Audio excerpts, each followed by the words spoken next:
Hello, hello. Hi, everyone. How you guys doing? I am back again to play Katawa Shoujo, but I think hi Maureen. I see you there. How are you? Welcome back. I remember you were in my afternoon stream, and welcome back.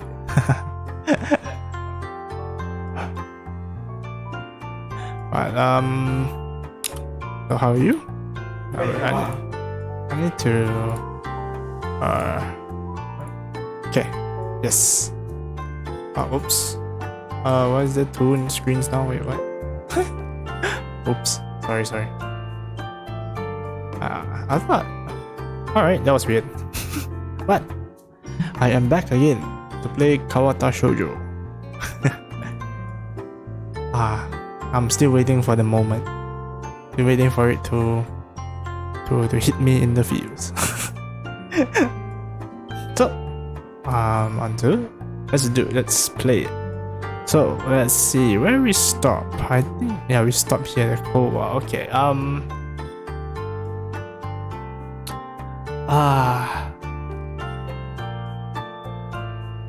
I don't understand why she's getting mad at me. Okay, let's continue from here. So oh my god, this two is hard. Okay, I saved, so I'm gonna go with my gut feeling. I'm gonna say cut me and Lily some slack. Oh, hi fan, hi. You've been streaming a lot, Kofu. Yeah, but I mean, if not, I'm gonna miss streaming, man. If I don't stream, that's why I can't be lazy. But anyway, I also love streaming. But okay, I'm gonna say this. Hey, I'm the new guy here, remember? Yeah, I remember. It's not like I could done much, or even if I wanted to. That's right. You shouldn't expect a transfer student to jump right into this in his first week. Lily taking my side feels oddly comforting, so I decided to back her up too. Yeah, you're being unreasonable here with us both. She's not taking care. Excuses. This class rep has plenty of time here to deal with a report. And we repeatedly offer you a position to help with the student council work, but you refuse to commit yourself to making festival success. Yeah, but as I said back then, I'm not sure if I don't have time for this right now. No matter what I do, it will mean that being dragged into a confrontation with Shizune, and that is what she wants. But whatever, forget about it. I sent my bag at them.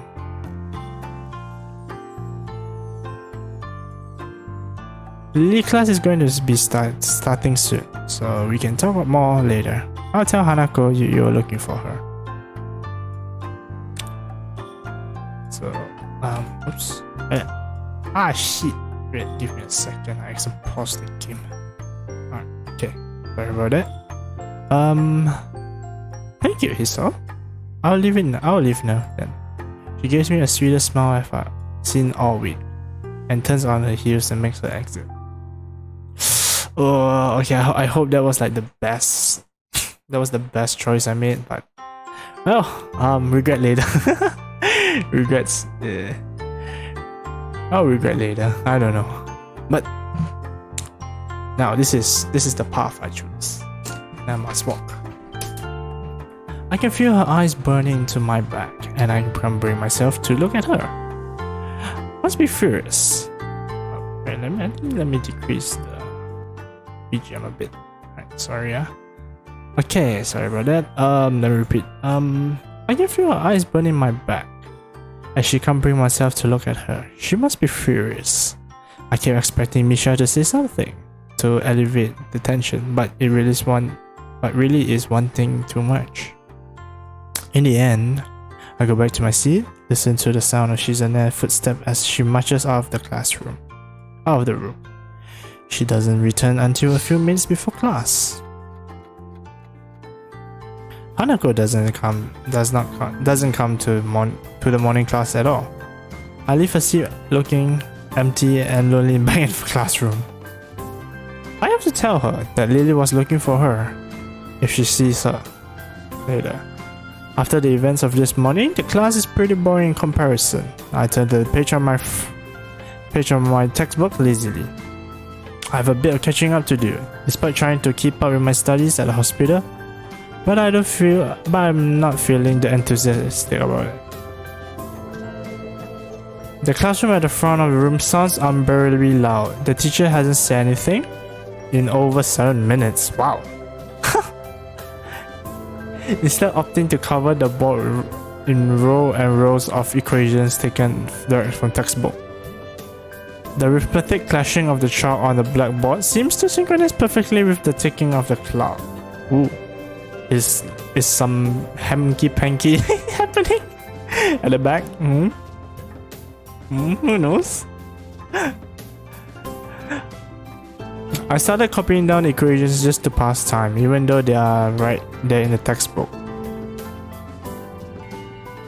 When the bell rings, I'm not in a hurry because I have nothing to do, so I stay for a while, reviewing what we covered in class today.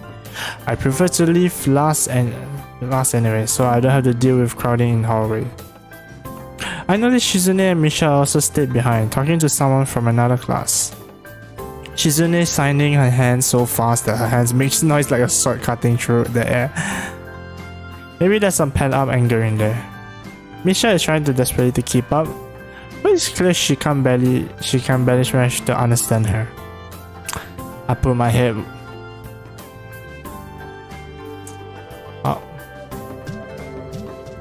Oops.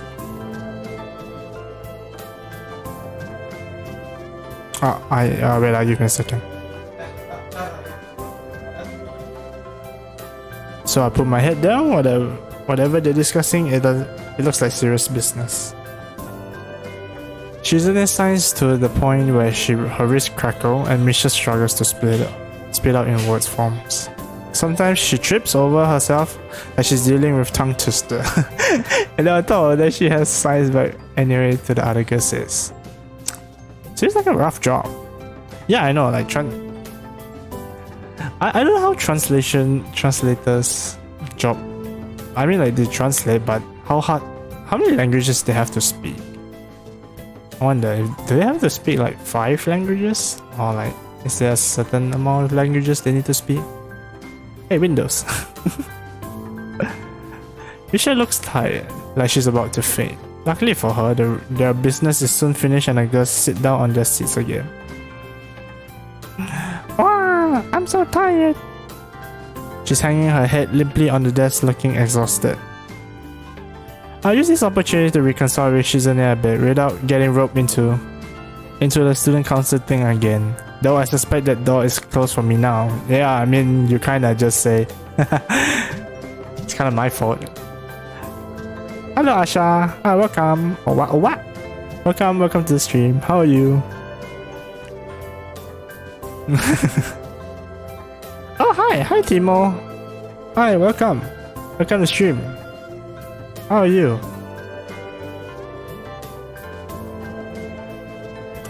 So yeah, now I'm playing Katawa Shoujo. So there was a small argument just now.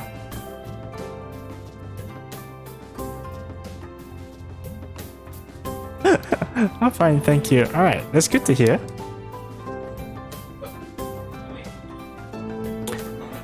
I'll use the opportunity to consult with Shizune a bit without getting roped into the student council thing. Oh wait, I already read that.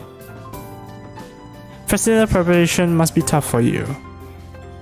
Indeed, the people in the school seems to taking the festival very seriously. Whenever I see people idling around before and after class, they're always talking about their plans for it. It seems it's kind of neat to see everyone being so enthusiastic about it. I'm probably the only one who doesn't have something to do. Shizune scoffed at me first by trying to decide whether to ignore or sneer at me, but in the end she started signing without doing either. Misha perks up, looking at her hands with slightly unfocused eyes. ... She signs with harsh, heavy, dramatic strokes. Misha translates her signing into a speech for me.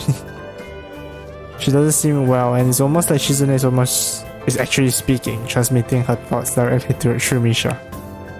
She must practice it vigorously. Well, of course, you're in student council. You know, we're pretty busy. No. It's an important job of us to ensure the success of the festival before our strength. We will shame ourselves in front of the past student council generations if the festival were to fail. That's why there must be no flaw. No, I think that... Wait, I think that was incongruence? Incongruence? No, nothing that might take the festival short of perfect. Oh, okay. Miss Perfect here. Shizune's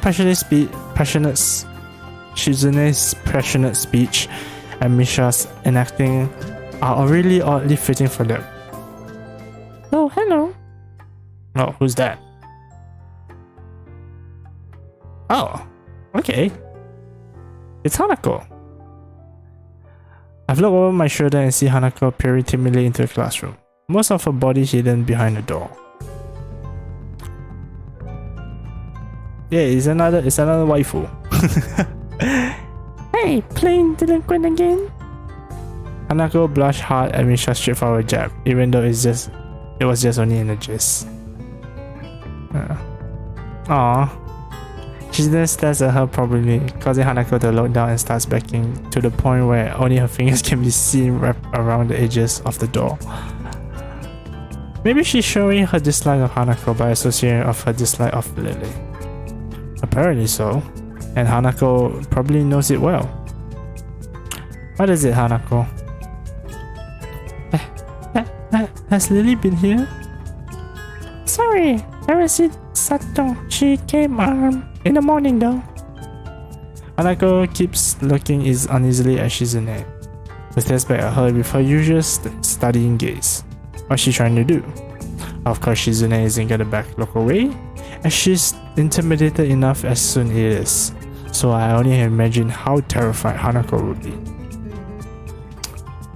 It's a little uncomfortable watching Hanako's reaction to Shizune's normal behavior.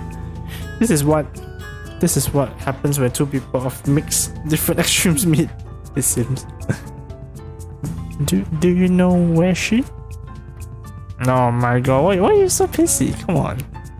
It's just a small job. Do you have to be damn pissy? If she has any sense in her head, she'll be in the classroom, working on the festival project. But you know where the woman is loitering at. Aw, come on. You didn't find her. She was looking for you in the morning, but I guess you have missed each other.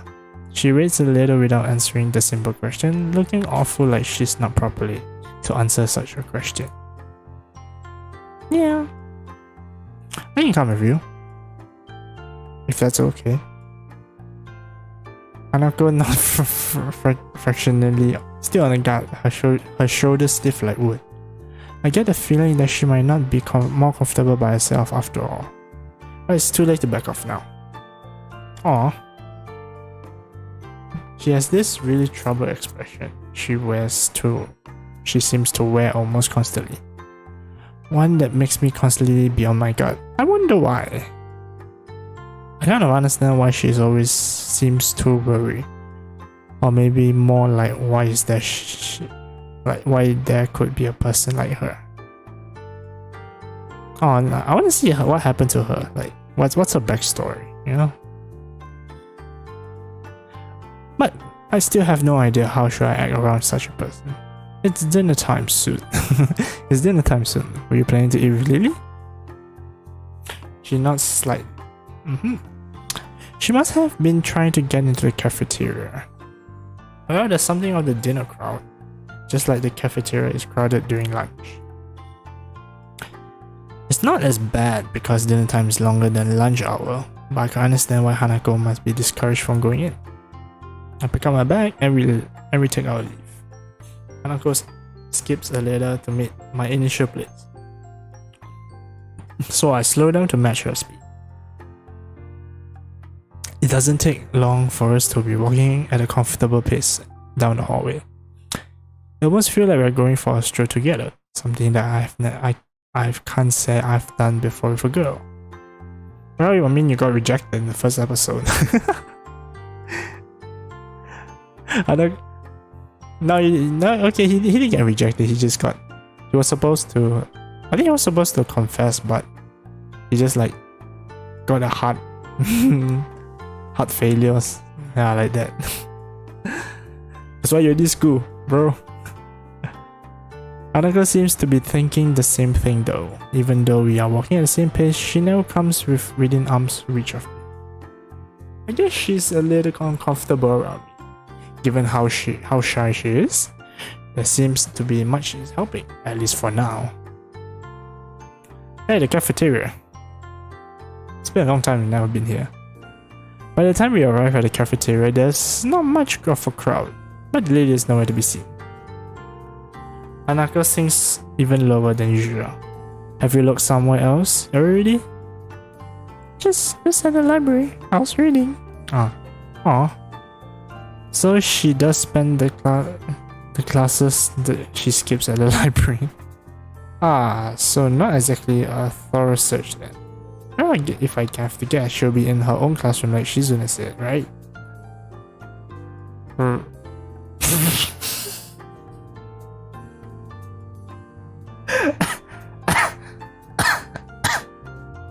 Oh my god. I almost died. So cute.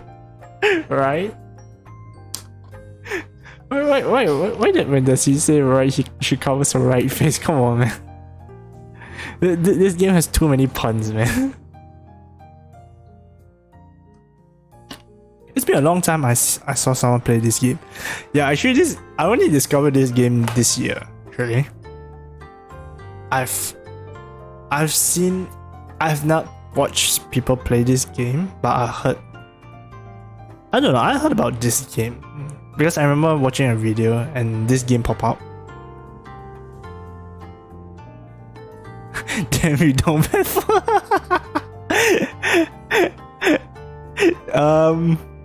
Maybe. I don't know who to choose. It's like picking a can. It's like there's like five people. Who you gonna pick, man? It's like 5 waifus. Go for it. For which? For which one? There was like 5 of them. I mean, like if you watch like from the beginning, there's like 5. Yeah, I think 5 of them. With the slightest of nod, Hanako agrees with my reasoning. God, she's so awkward. She's being so awkward. It's like I need double-layered silk glove with padding to even be interact with her. Some small talk might help her become more used to me, but isn't hard to tell that the silence breaking is hovering on the edge of both of our mind. I mean, aren't all light novels like down bad? But for you know, there's like adult content. Should I disable the adult content or include it? If okay, maybe if something goes wrong, like I'm so tempted to. I want this to be unticked, you know. I'm so tempted. Should I untick this? I heard there are spicy scenes, so okay, you know what? I'm just gonna untick this for the moment and return. So guys, don't tell anyone, okay? If the spicy scenes comes out, then I will censor it, okay? So YouTube don't kill me. Alright, let's go. Yes! I'm not quite sure what I expect from her answer, nor why I even asked the question. That's much rather obvious, after all.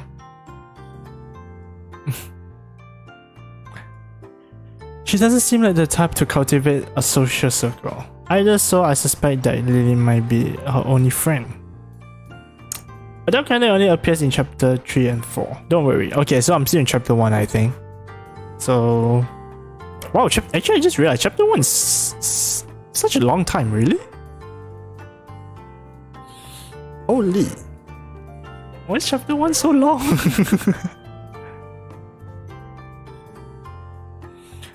Must be pain being different class, I guess. She gives a sharp, almost reflexive nod. Comparatively careful thought about her actions and speech. Hanako hastened to make her answer as prompt and short as possible. Lily comes by the classroom. It's the longest setting. It's the longest. Setting the moon and like foreplay. Actually, that's kind of true. If not, we don't really know the characters that well. If the first chapter is quite short. Okay, right, makes sense. Lily comes by the classroom though, even though when she's busy. She gives a small smile when she says it, evidently appreciating the fact that Lily goes out of her way to help her. It's pretty cute, really.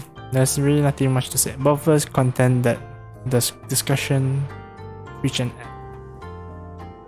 As we ascended the stairs to the lobby, we met by a group of students heading downstairs like a school of fish from one feeding area to another.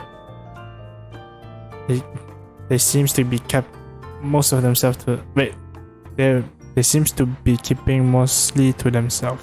But I can notice her doing so. Hanako moved around behind me. Hey, are you alright?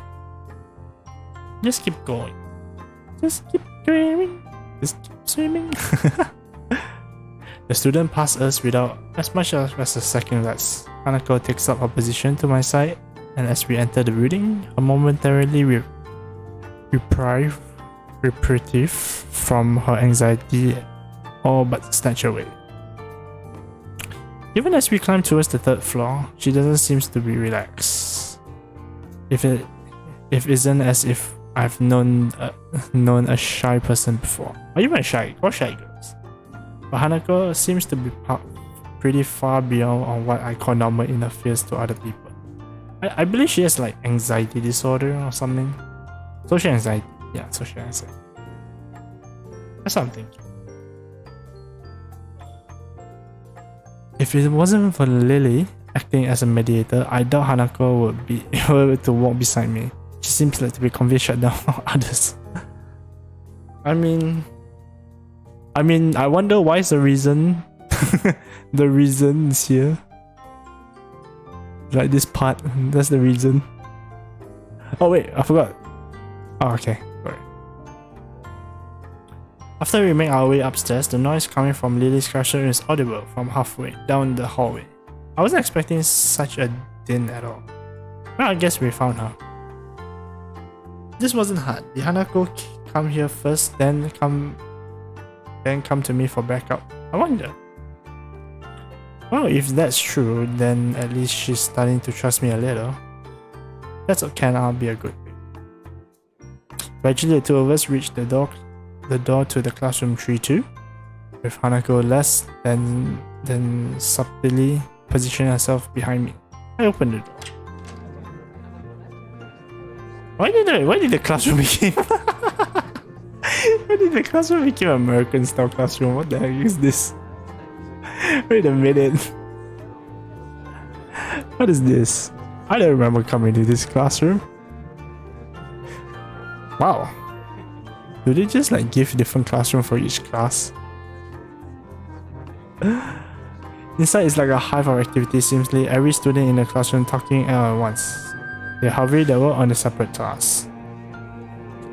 Moving by the paint cans, decorations, banners being made is for the upcoming school festival. I guess my first priority should be finding Lily. There, Finding her amongst the din is surprisingly easy. Not the least because she her looks. With a couple of students gathered around her as she stands front of the class, she seems to be in charge of the preparations, or at least busy organizing them. Carefully negotiating a path through the various students hunch over for a lack of desk space. I raise a hand and tire of our habit as we reach to Lily.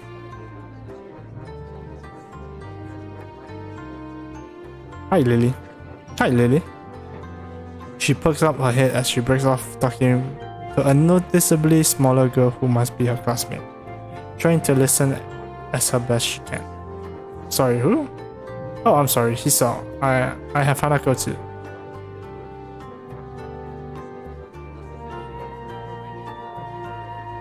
Hi. It's pretty skittish, considering the number of people around. It's too hard. Isn't too hard to work out why. Lily takes a moment to pause as she assesses the situation before turning to other students once again. For the moment, just ask Moriya for his advice. Kenji is busy with the painting one of the banners already. A quick nod and she bounces off, fingers carefully sliding across the face wall for orientation. Wait, Kenji? That Kenji? Oh no, it's Mr. Harry Potter. I quickly turn about, leaning to the side, seeing past Hanako. Sure enough, in the corner of the room, Kenji hunches over a sheet of cloth as he paints it. His eye remains only an inch from the brush. Reminds me of how close he has to be make out my face when I met him. Sorry about that, our class doesn't have many students with even partial eyesight. So they're in high demand.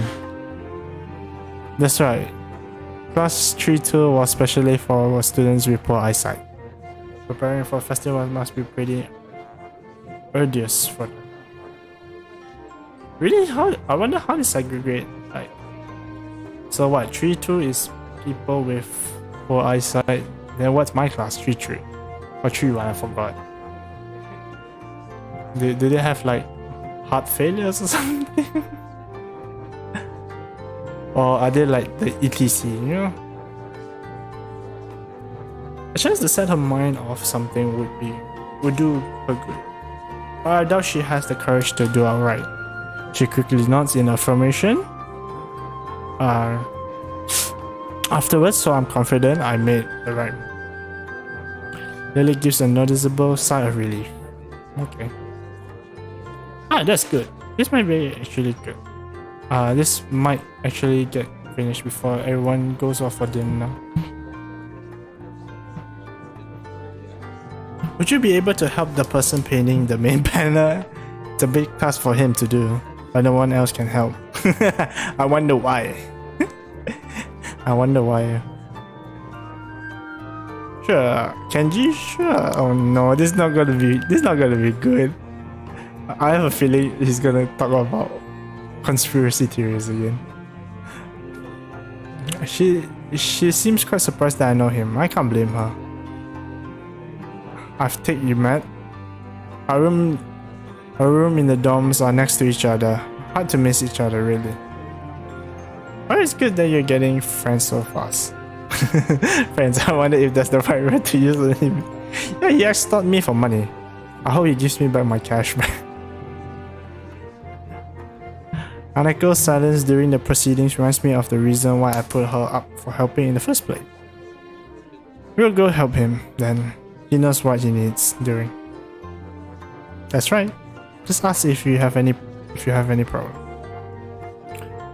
Tracing the essence. Hanako and I begin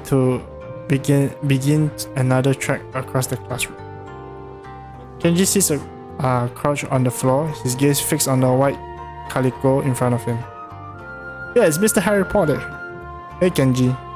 No answer, he continues dragging his paint-soaked brush along the large half-painted kanji that sketches on the sheet of pencil.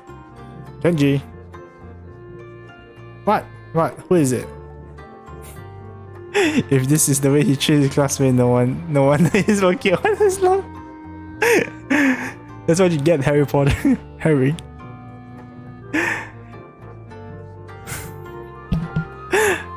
It's me he saw from the right. I know that man. What are you doing here though? His dismissive attitude annoys me. He must be the type that really gets focused on his work, hating to be disturbed by anyone until he's done, I suppose. While we talk, the sound of Haneko's footsteps as she walks from behind me reminds me that she's here. I was gonna help you with the banner. Hanako and I, that is. Hello. Oh, hey, I guess that's okay. As soon as Hanako entered the equation, his demon take a complete about face. His sudden false hospitality is slightly unsettling. I mean, if it's the opposite sex helps you, then there's something. Alright, Roman, on the second thought, this may not be a great idea after all. Bro, now I didn't remember. Hanako and I gradually set ourselves down on the opposite side of the cloth banner to Kenji, noting the several small paint stains on the ground around it. Class 3-2, noodle store. You guys are selling noodles at the festival on Sunday? Yeah, some stores outside. Or something. It's not communal nature sparks a fair amount of suspicion on my behalf. The task at hand comes first still. So, how you want to split this? Do we do the banners while you do the text? Or you want to switch and do the borders? Text is mine, you do borders. Alright. There's surprisingly strong feelings on the topic. As I reach over the brush, I notice Hanako is already debating between the colors to use. By the time I put my brush to the cloth, she has already started on a delicate pattern. Looks like my idea of her taking her mind off around her. That's her work. With a black-blue stroke, the three of us silently get to work. Not before Kenji takes advantage of Hanako's work to lean towards me and whispers conspiratorially, although, oh no, I don't like this one. I don't know where is this going. Okay man, why are you here? Hanako just wanted the help to find Lillian, that's all. He apparently disapproves of my motivations. I get it, it looks like I misjudged you. Wait, what? Bro, Harry Potter, Harry. You're infiltrating them, aren't you? Going deeper undercover. I should have guessed, yep. Same, I should have guessed. Bro, I don't like Kenji, man. Come on, Kenji and his conspiracy theories.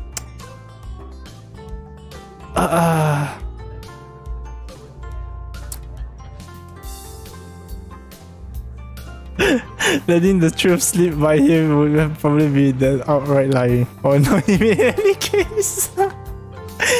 Is this why you're here? Obviously it sucks. No worry, I won't intentionally guide you to... Wait, there's a Kenji route? Wait, what? Wait, what? There's BL in here? On... Yeah, there's a Kenji route. Yeah, you Timo wants to save, is it? Wait, what? Oh no. Obviously it sucks. There's no better way to get intel than green yourself. We gotta stick together, man. This is a harsh crew. A harsh crew. Oh no. Ah, this guy and his conspiracy theories, man. Yeah, very harsh.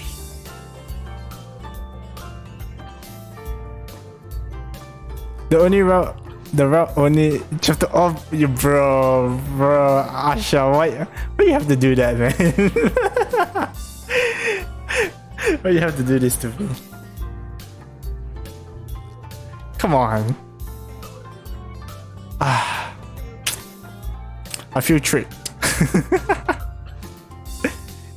Yes, very harsh indeed. Eh? You see what he all say? Very harsh. He misses my true meaning of he leans back. Satisfied, I'm empathetic to his cause. I get better down to work. Finish! Looks like I am too. Good job. Two of us connects up the line of our pattern, mine's being as close as a copy as I could manage of hers. With a grunt, I level myself up from the floor and look around. Aside from Hanako and myself, there's only Kenji left, finishing off a sign as well as Lily of a couple of students talking among themselves in the classroom. Looking at my watch, it's no surprise. It's getting pretty late. Need a hand? Okay. Alright, okay. There's nothing to laugh for, right, guys? Especially where you ask someone you need a hand. That's nothing to laugh about, okay, guys? I offer a hand to Hanako, which she used to get herself. If she does, I can't help to glance at her wrists. If her scars extend even there. Just how much of her body was burned. I feel a pang of guilt about it. However, she quickly covers her wrist with her other hand.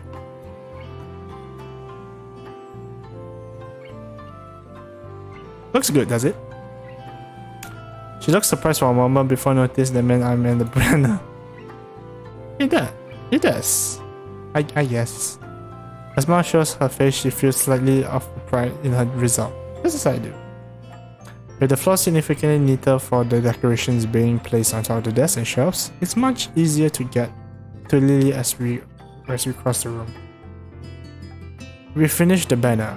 I guess. You guess? Wait, what? Wait.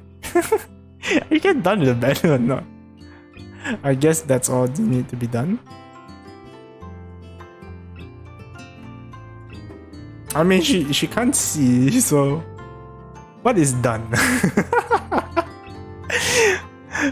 Okay, I'm sorry. That's some Lily joke. Lily gives an appreciative nod. Thank you, Hisao, Hanako. If there's anything I can thank you of.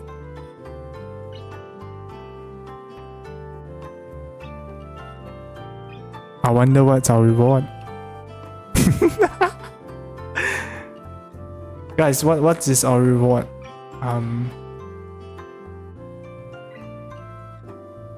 It's fine. Be sitting in my room studying. At any rate, I don't mind either. She nods before suddenly remember one last person. Oh, is Kenji still there? Just as I open my mouth, Kenji gives the answer from the other side of the room. Yeah, I just finished. He carefully slides his sign onto the empty section of the shelf to dry, before quickly walking past us out the door. See ya, man. Bye. The remaining two students say goodbye to Lily before taking their cue to leave as well, leaving only the three of us. Just the three of us. Well, I guess that's everyone. I hope.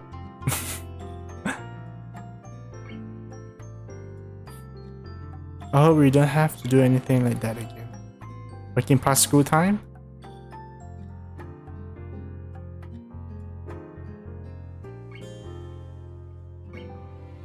Indeed, the class plans this year were ambitious, maybe too ambitious. The store looks nice though. She's right, it shows that a lot of work has gone into them. My. I'm sure a lot of us would be glad to hear that. At least now that there's not much work to do until the festival itself. It's getting pretty late. We should go. That's probably a good idea. Are you going back to the dumps as well, Hisao? I guess I'll tag along.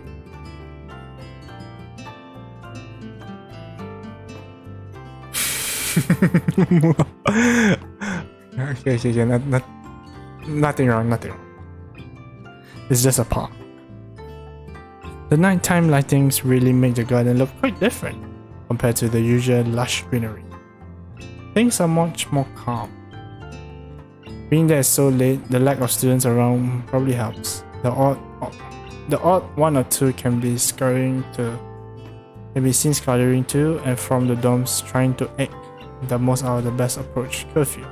but no more.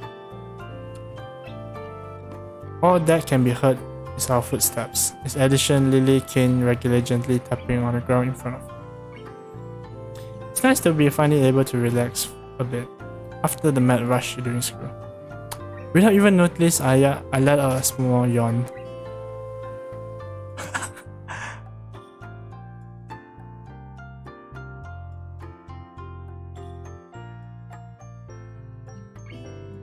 Oh shit, I'm yawning. I heard yawning, I'm also yawning. Oh. Sorry guys. Tired? Yeah, still getting used to the flow of things, I guess. The things with Shizune took me kinda off guard though. I grit my teeth a little at the candid mention of their rather public span. Let's say I do want to sort out what in the world behind it. About that. I'm sorry about it being so public. Shizune and I go back some ways. Her voice seems slightly irritated as she remembers Shizune, obviously unwilling to discuss it any further. I glance to Hanako for her views on this. Her expression is unsurprisingly evasive and difficult to read. I mean, you don't want any drama. Either way, I guess her apology for it is something. Even though I've got my curiosity goes unanswered. Oh, too bad. You have to find it yourself. I forgot once the festival's over in any case. The change of topic is welcome, clearing the thickening air. I can imagine my old school's festival were a lot much low-key than this. Yamaku stresses the idea of school community, so the staff like to make our festivals and such special occasions. And yet the students are the ones who do the work.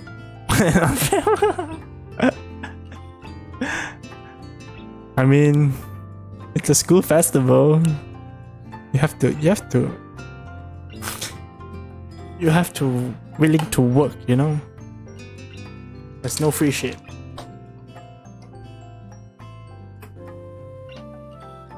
Hanako and Lily both chuckle in agreement, savoring the fact that none of the staff are around here to hear our grumble. I suppose coming from a strict all-girls school helps me a bit with Yamaku compared to here. Yamaku is much more relaxed. That goes towards her explaining her well-bred speech and behavior in any case. Wow. As well, we come up to our dormitories. It eventually comes time for us to leave our respective room. See you, Lily, Hanako. The both of them give a polite nod before settling off to the women's dorm, just next to the guys. Oh, this is quite close actually. As it is expected of such arrangement, there's a staff member casually patrol around the school to prevent any nighttime shenanigans. I wonder what's that.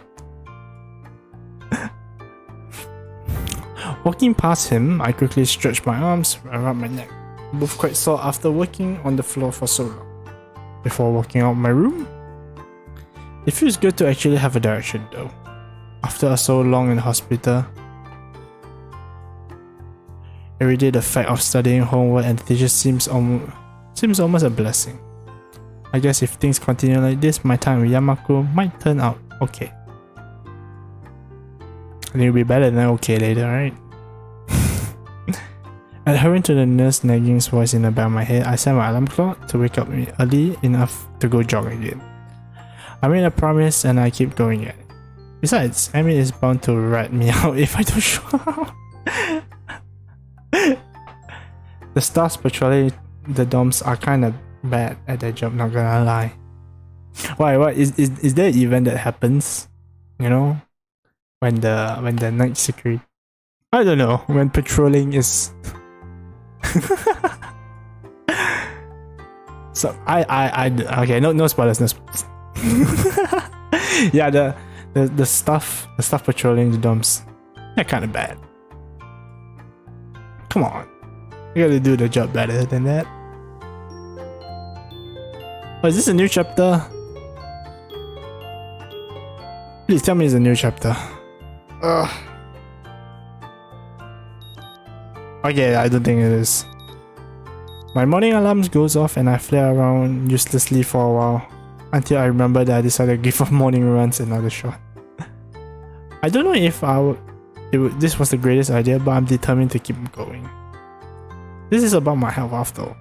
Sure, the things hasn't been great lately for me, but that hasn't made me exist so intolerable that I'm not going to try. So I'm gonna stay healthy. So it's all about asserting some kind of control over this thing, right? Yes. Oops. If I can manage that, I can manage anything. At least that's what I keep telling myself. Alright. Once again, it will appear that I'm not alone in my run. Amy has apparently been here for some time. It looks like she's already worked up a good sweat. Just when the hell she comes down here anyway. Ooh. Ooh. Oh, it's you. I'm surprised to see you again. Why is that? Well, not many people actually manage to come back here for a second try. Aww. She frowns, seems annoyed by a passing thought. Like the rest of the track team, for instance. Still, it was only to be more on a volunteer basis, so it's not a big fan of it's not a big shock. And I guess it's pretty early in the morning. True. The shrunk and suddenly appeared that she forgotten what she was talking about.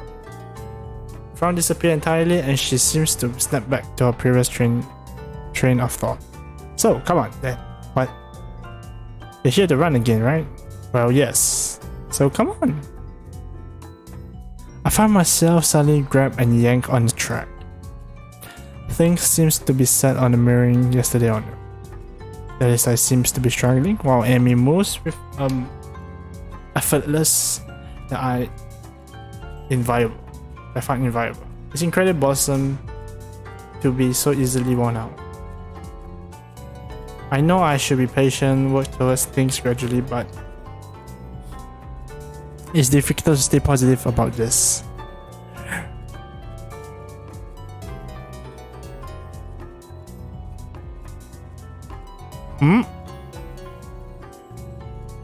Yes, Asha? Hello? What's up? What's going on?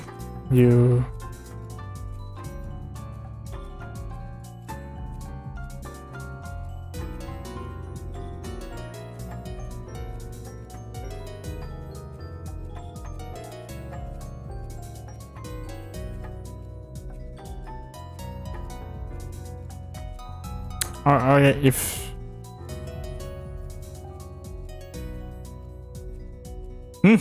what previous message? What previous message? Oh, did I skip this? Oh wait, Oh, I think did I skip this? Okay. It's incredibly bothersome to be so easily worn out. I know I should be patient, work towards things gradually, but it's difficult to stay positive about this. What? What do you mean? Are you talking about this?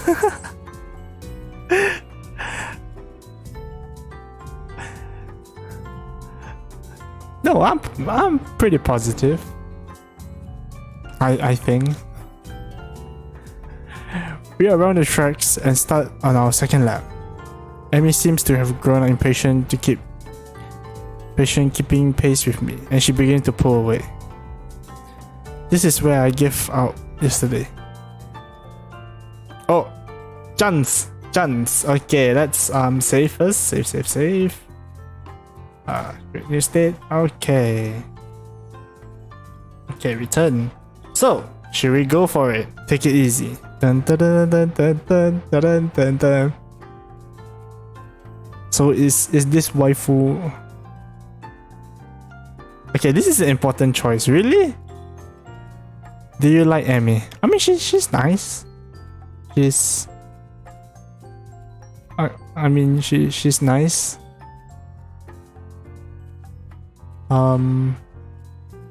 She has nice eyes, legs. Oh, you know what? Go for it. Okay, let's just say it in this setting. All right. Do you want to pursue her path? I don't know. Wait, does this affect like other paths? Wait, what? You know what? Okay, I'll just go for it. All right. I don't know what. All right, let's go for it. Okay, let's go for it. What am I doing here? Okay, let's see. All right. So that's why I'm saving like every path so I know which route I'm going. What am I doing here? Am I just gonna go forward and let Emmy pull ahead? I sped up. Second lap done quickly without even considering if I'll keep going. Emmy looked back over her shoulder and glanced and grins. Still going? Wouldn't. Want you to think I'm out of shit. Emmy laughs without breaking her stride no less and speeds up even more. Well, is this the way we're gonna play things? Oh no, I think he's gonna die, you know? His heart. I increased my own pace as well. Oh no, this is not gonna go good. I can feel my lungs burning and my legs starting to question just what the hell I think I'm doing. Like this acid screams in my muscle, but I close my ears. I can't let myself fall behind, but it'll be a loss. The rational voice in my head just mildly starts to play again and answer it, but I have a lot of trouble thinking at present. 早いね. She's so fast. Ah, okay, great. She's so fast. How the hell she keep? I knew it. The stream put in my chest before I can take. Oh shit! The track disappeared under my feet. Stumble one hand across, clutch my chest, hitting the ground before my face. Emmy was in a high spelling. Lisa! She just missed sprinting the other side of the track.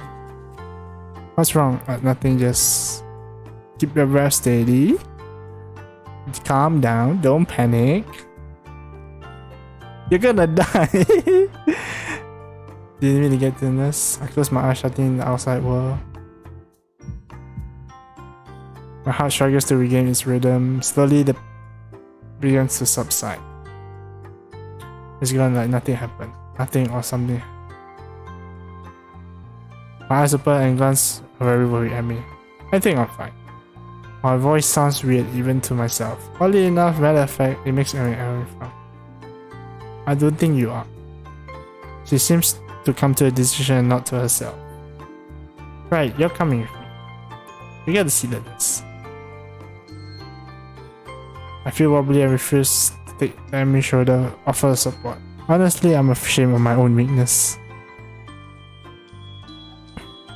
I'd really rather not Emmy concerned about me, but it seems too late. Heck, I really rather have not anyone concerned about my condition. Congratulations. Wait, what? No, at this point it seems too late for as well. I like to be able to deal with the whole thing on my own without being a bother to.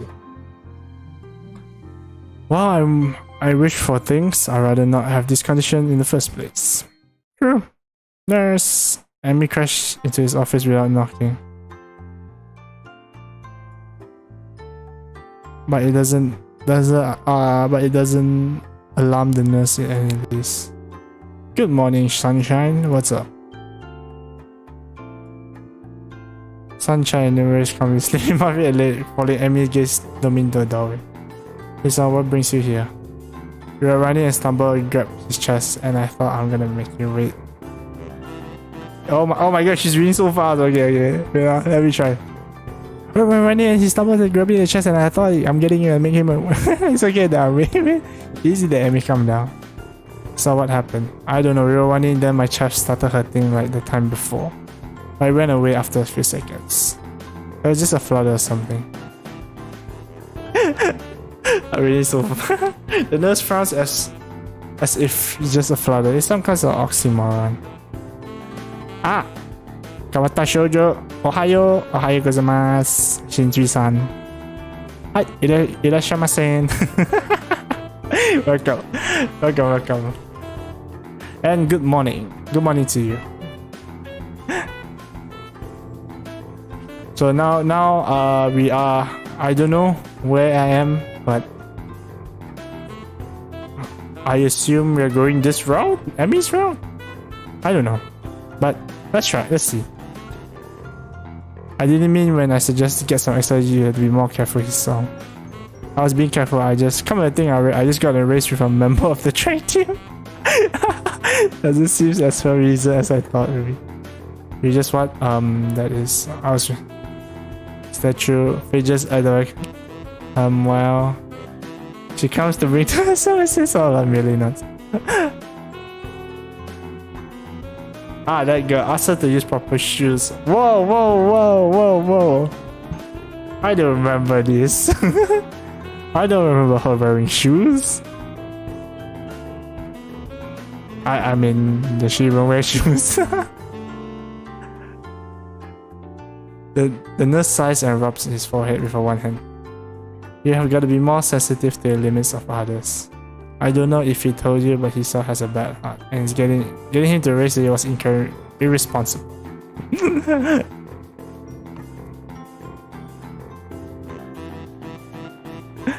Actually, I started it. The nurse is stunned by the statement. You what? Oh no! Okay, I'm getting my ass moved by this doctor. and stockings, bro. Damn, I think you can just a leg up, you know. We were just running and Emmy stopped pull away from me, so I sped up to catch her. The nurse stares at the ceiling, mutters a prayer for patience to some girl and looks back at both of us. So you both Basically. She's stinky late. How is she stinky late when she does not have legs? That's my question. That's a comfort, I guess. Now come here, so I gotta make sure your heart is not gonna explode or something. I did feel obey and follow him and just entered the room where a certain that I am in. Not going to kneel and die.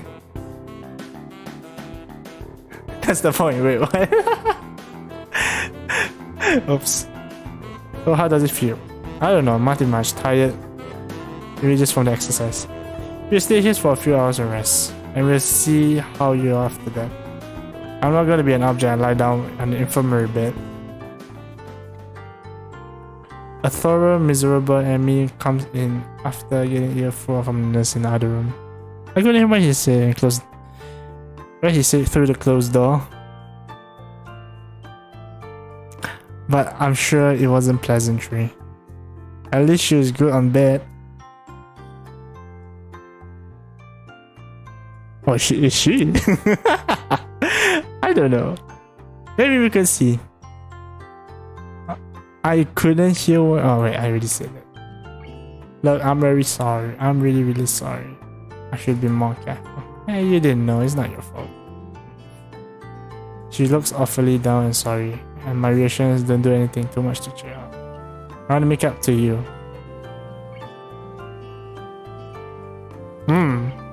I don't like where this is going. Again with that decisive nod. So you have to come lunch with me. I'll bring it for you, okay? Sometimes really. Okay. I started with you don't have to, but then shut up with just a nod at her when I see her face. Good. We'll meet on the roof. Yep, the weather is nice now, so the roof is a great spot for lunch, you know. I see. You'll come, right? You wouldn't deny the chance to make it up to you? Of course not. Great, see you there. I still float somewhere between sleep and awake, feeling tired, feeling drained. Not only my body, but all of me is limp and paralyzed, apart from my senses. I swallow with difficulty, then try to lie as I can. Which in this state is not a very hard thing to do. Can I have me on my... Thank you. The nurse is shuffling around the other side of the curtain as he drew gimme privacy. I can see his shadow shifting around in the sunlight. He has opened the window of his office. It's windy outside.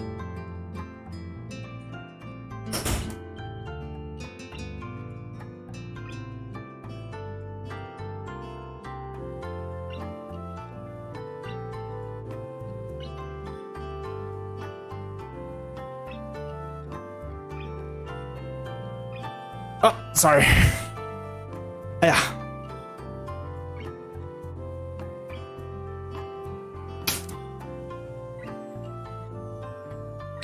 The clean white curtains flutter in the breeze in a heavy, lazy motion, like waves. Light sifts through them slowly, half absorbing into the fabric. Oh no, he's gonna sleep. I close my eyes. The breeze on my face feels like a soft fabric of curtain. I listen to the sound of my heartbeat for a moment, trying to shut the sound of the nurse tapping on his computer and my own heavy breath. It's dead. I mean, it's not even a real, and I'm like this again. I really screwed up this time. Should have known better to play half-baked sports star in front of the real ones. And why I tried to act brave, like my heart flutter was no big deal, even when it was obvious that it's. It was just a reflex to push it over, keep it inside. I didn't want it to happen. I didn't want Amy to see it. Ah, stupid. I mean, he is a dumbass. I mean, him lah, because he chose to run, you know? Listen to my heart beat. Yep. I have to be more careful, or end up in hospital again. Or worse. Yeah, dead. That's what could happen to you. Dead.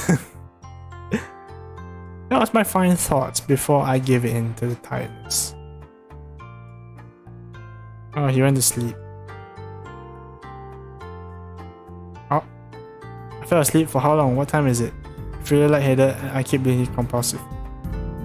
Pushing the curtain aside, I screen my eyes against the unfiltered light pouring into the window.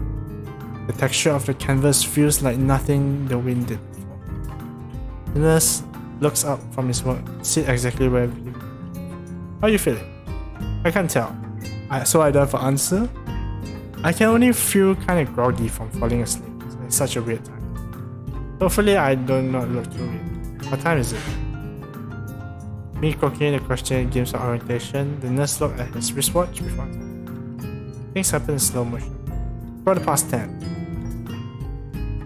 I try to think for a moment what that means, but I'm not sure. He didn't answer my question. Oh, fine. Climb down from the bed then and see how you feel. Try to do exactly, but sway dizzily when I move too fast. The nurse moved to support me with my arm and side. Stand up too quickly is what I'm going to say. Just sit there. I'll check your pressure. My good intentions sure lasted for a long time. I shut up, embarrassed myself while the nurse gets busy with the old-fashioned construction and my arm. After a couple of minutes, he puts it away. Neither look pleased or not unhappy. It's alright. Head stops spinning. Yeah. Good. How's the contents doing? He didn't show very good judgment of that he saw. So we thought I was going to make. It's what I was thinking myself. But hearing it stated by someone else makes me want to protest. No, you're freaking dumbass. What you were saying is not pleasant to hear. Doesn't make him any less right. No, sir. He nods, still looking neutral as he was before. It would be easy to be angry at him if he says, I told you so, or something, but he didn't. I can try to help if you keep your health, but ultimately it's the last call lies with you. Hopefully this little episode will be something that reminds you of. Alright, here's a note for your middle teacher. To avoid interrogation. Oh no. Is he gonna get beat up? It's like, why you didn't come for class?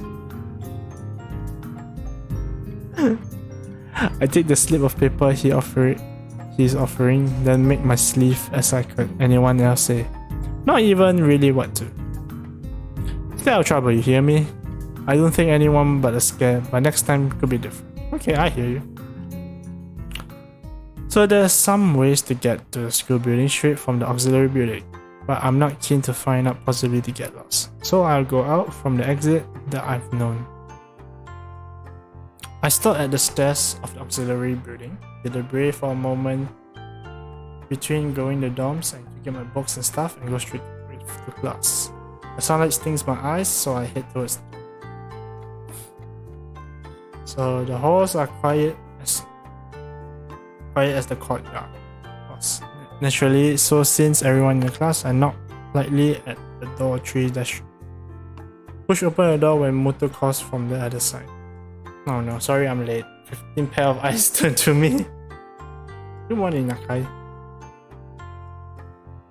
Muto seems to be what confounded by my coming in late, as I interrupt his flow or something. Judging from the rambling of his lectures tend to be, that might be the case. I pass him a note that the nurse gave him. Muto takes it with a nod and reads it quickly.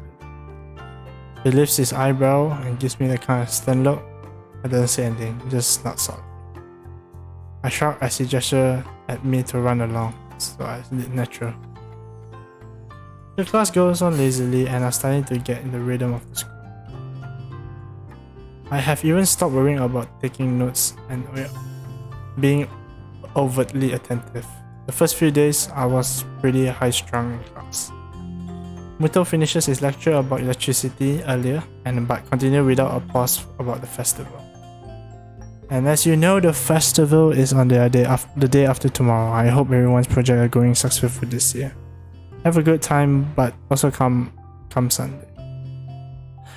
Please keep the meaning of this festival in your mind. Games and fried food! Everyone bursts out laughing, and so on.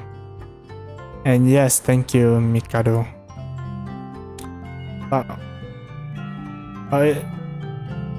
But what I meant was more than that. The reminder of his sentence is buried underneath the ring of the lunch bell, and everyone starts packing their things. Muto deliberately for a moment, but since almost nobody seems to pay attention anymore, he gives up and sits down. It's crowded in the hallway. Or as crowded as the hallways in the school probably gets. The most of the students seems to be heading down for the cafeteria.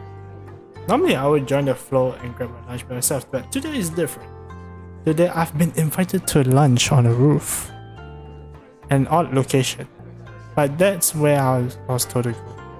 Fortunately, I managed to find shelter from the storm in the lee of the classroom door. Eventually the torrent subsides and I step tentatively out into the hallway. Only to meet Emmy, who comes fluttering down the hallway like a camel. Hey, hi Hisao, great timing.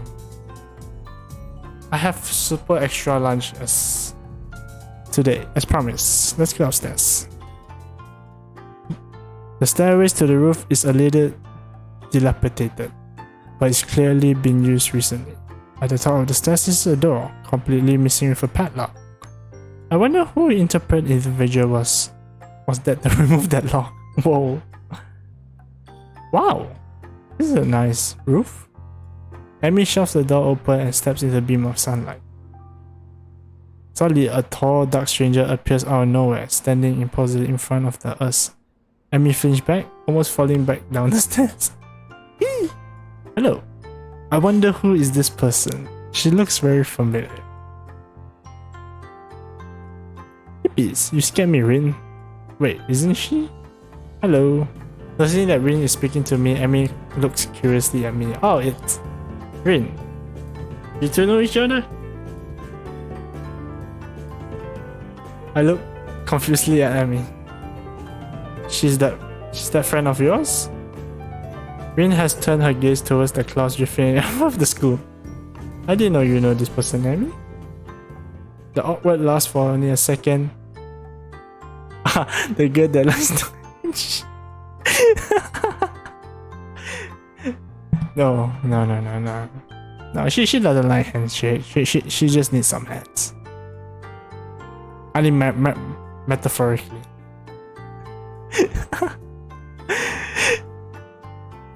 I invited himself for lunch. If you know him, that's just better.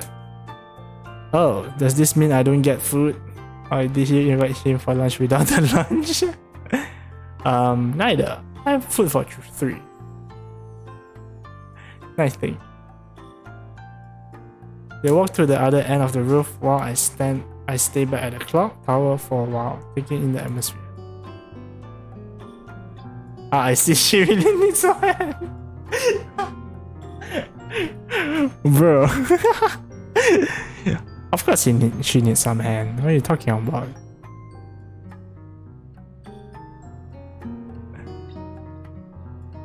A few rundown benches at the top and tables are scattered around the edges, perhaps in an attempt to make the rooftop look less desolated. Then a small pebbles covering the roof rattle beneath our feet.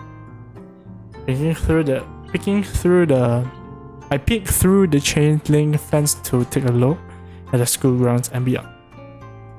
Students are strolling in pairs, groups around are quadrangular, and at the cafeteria, a few delivery trucks are driving past the school towards the convenience store nearby. Somewhere a watchdog barking by a passerby. Somehow when I look towards the town center, the small town feel strikes me very strong, almost palpable. The hectic lifestyle of the big metropolis seems so far away and foreign here. Nobody has to run, catch a bus, like their life depends on it, or get their senses overloaded by the neon lights and traffic jam.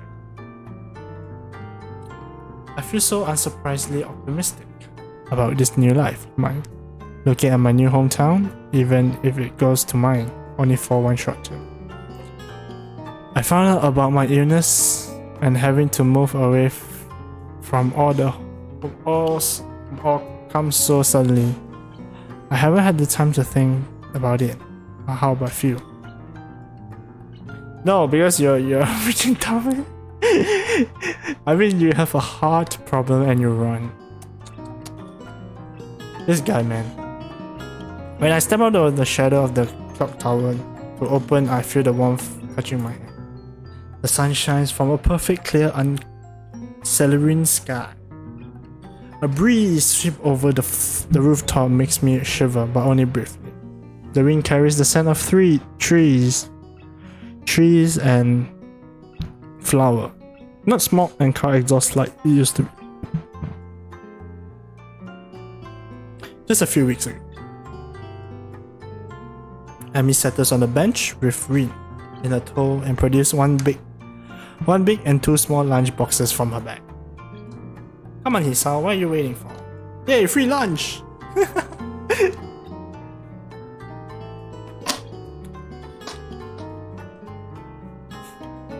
She is beckoning me to join them, making the room a really small bed. I seat myself to the corner of the bench to take a little bit of space as possible. It's pretty cramped, but somehow all 3 of us can fit. Impressive view. Amy suppresses a giggle and places a lunchbox in front of Rin and Thank God she didn't say hands her and hands the lunchbox in front of her and hands another lunchbox to me. Here you go, lunch as promised. Homemade no less. I'm impressed. Wow, this is really good. Thanks. I make them myself when I can. Conversation dies as I say about business of feeding myself. Taking a few bites, I glance up, notice Rin driftily opening her lunchbox and popping a fork of food into her mouth using her feet. Even though I haven't seen it before, I can't help but impress at her dexterity. It's also a reminder of sorts of place I am in right now. Will I ever get used to the sight of this? I can't decide if I'm getting used to such of a thing would be a good thing or a bad thing either. Does getting used to this place means that I give up on being a normal person? Oh my god, what? Bro, it's just a school. You go, don't tell me you... Come on, you're not normal, alright?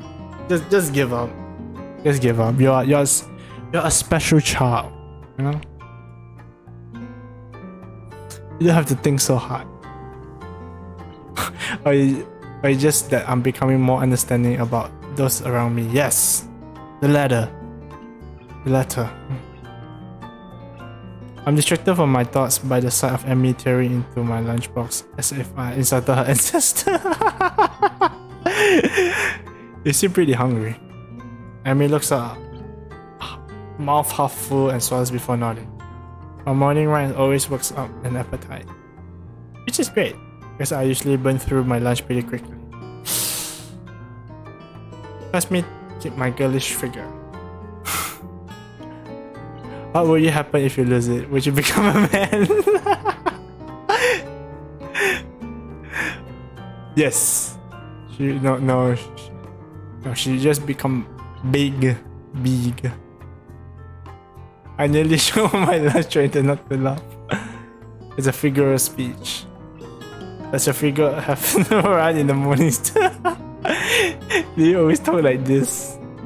Talk like what? Talk like what? Like what? I think that answers my question. Never mind.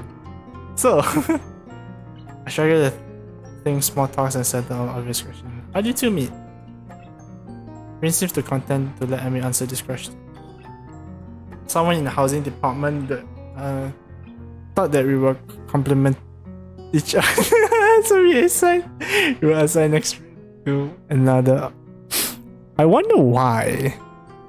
Is it because because Emmy is missing some legs that Rin has, and Rin's missing some hands that Emmy has? Bro, this is like oh I cannot.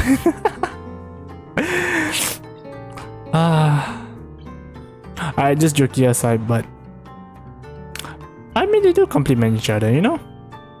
I can see that actually. I mean that's how like friends talk sometimes. Like they joke around with each other, compliment each other.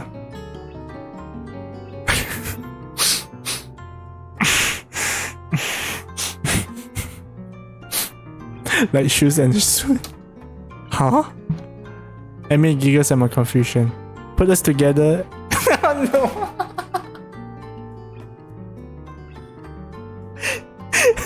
That's what I thought. That's what I thought. Oh, that's what I just said. That's what I just said. Oh my god. I feel like the developers have such a good humor. Bro.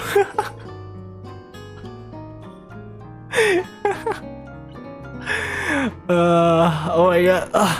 Cannot.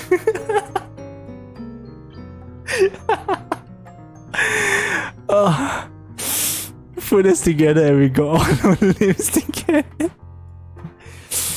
Oh.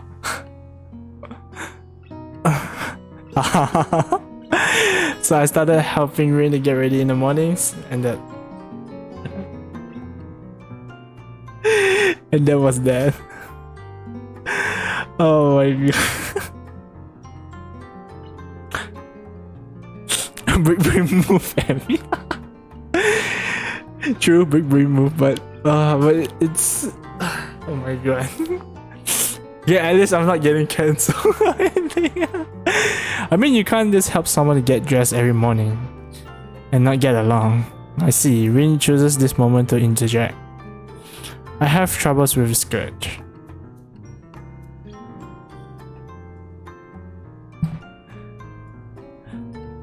Right, that seems fairly obvious. I mean, I wonder why. They should get die. Or use fusion. Fusion. Ah, and then. Okay. Oh no, I thought of something, but I don't want to say it. Okay, here. Okay, since you say fusion, what if they didn't get all their limbs? Yeah, wait, I forgot that's why she does have hands. I'm like, wait, how did she do the fusion?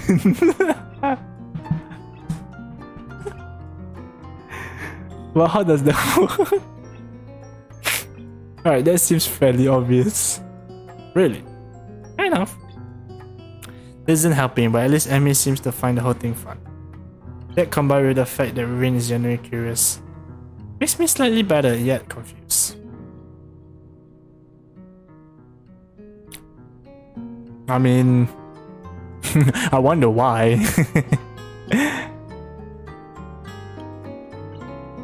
I mean, you got no arms. True. Oops. Oh shit. Okay. I have to switch back. Oh, I see OBS something, right? Uh-oh. Oh, OBS, what are you doing? Okay, I think I need to cancel this. Oops, sorry about that. I think OBS go.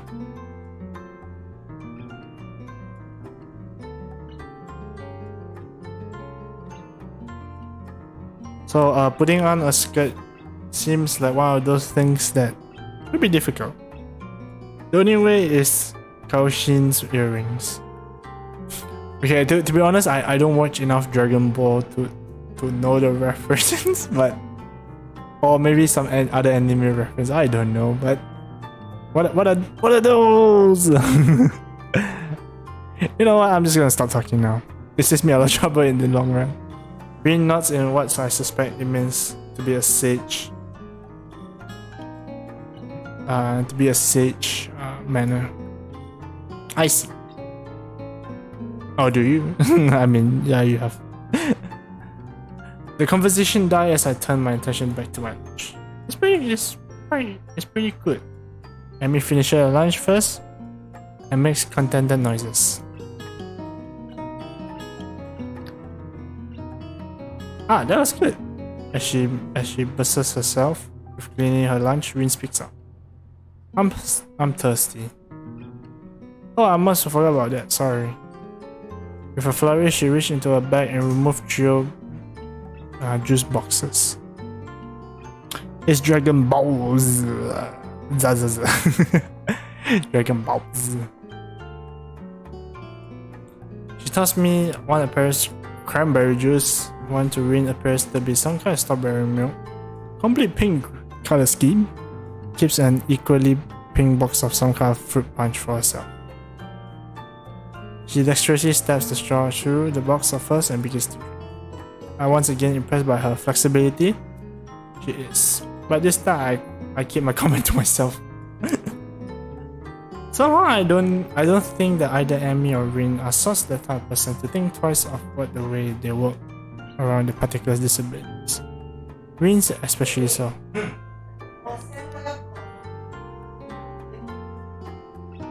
Indeed, she gives off an impression of being entirely unaware that she's missing any limbs. I mean, that's good, is it not? Like you don't have to worry about your disabilities. I mean, that's good. Whether or not that is conscious decision is another matter. I'm honestly not sure. So, Hisao, how do you like it here? Up here? It's quite nice actually. I like high places of four views. Thanks for inviting me up here. Okay, to be honest, I'll be scared because I'm afraid of heights. There's like a certain angle I cannot see. Like if I see down like 90 degrees downwards, I'll just be scared. I'm like, what the heck? I'll just panic. I only can like see maybe until like maybe 45 degrees. Yeah, around 45 degrees, then I should be fine. But other than that, if I see like straight down, no, I don't think I can. And for the lunch too. Emmy Green's 1000 watts green. Pleased by my response, I suppose. No problem. Feel free to eat with us next time, okay? I will make you a lunch, but you can bring your own up. No lunch service? I don't know. Emmy looks mocked offended. Trying to take advantage of my good nature. The nerve. She giggles. Well, if that's your answer, I guess Rin and I can just keep eating lunch all alone. I'm suddenly assaulted by the most heart-rending puppy dog eyes I've ever seen. Emmy pouts. Oh my gosh, she's blackmailing me now. Kidding, I was just kidding. I'll have to eat lunch here again. Good location, and the company is okay too. Emmy frowns a bit, my declaration okay, but seems happy enough that I accepted her invitation. I guess this makes us friends now. Should be. But you lose the lunch service. Oh, at least acquaintances. The lunch bell rings, signal a return downstairs. Rain, you didn't finish your lunch again. I wasn't that hungry. Oh, must sakes. Oh no, say no, say.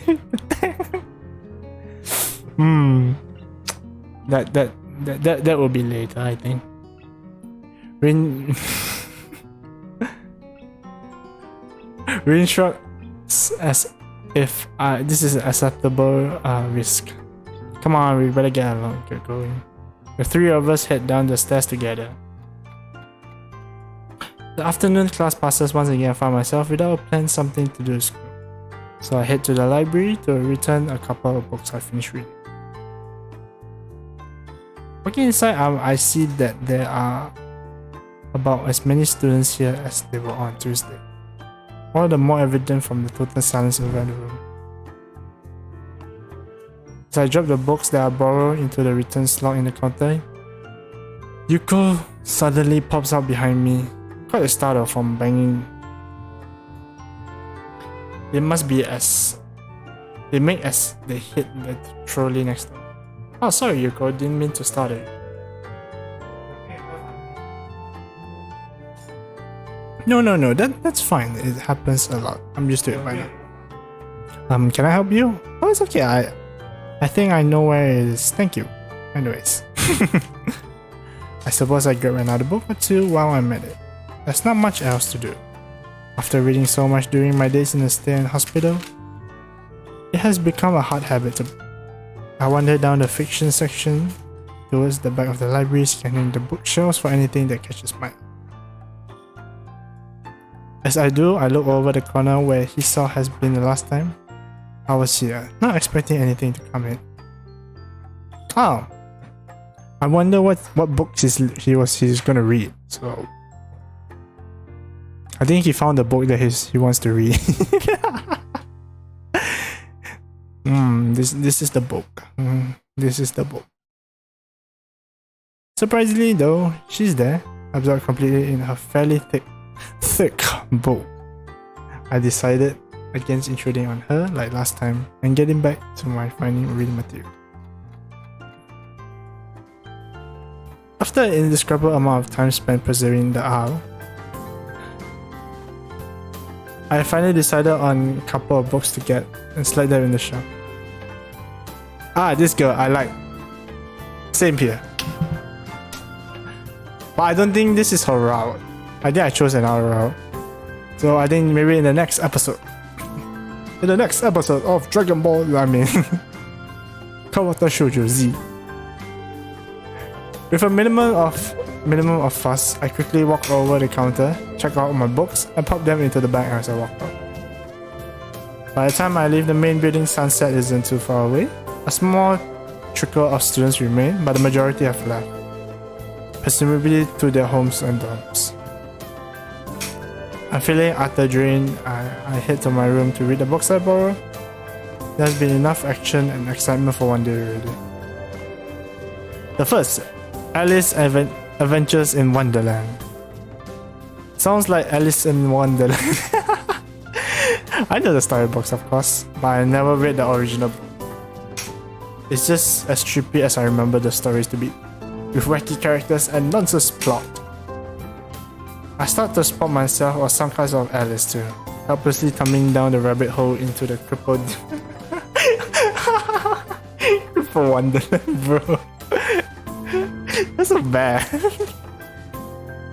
Okay, rather than a strong impression, still the isolated location and overt way the school accommodates to the best absolute everything in settling. There's another world. Oh, new world.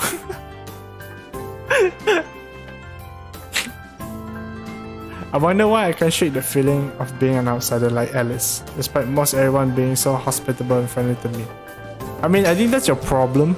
It's not their problem. You know? I mean, you're not hospitable. You're not friendly. So.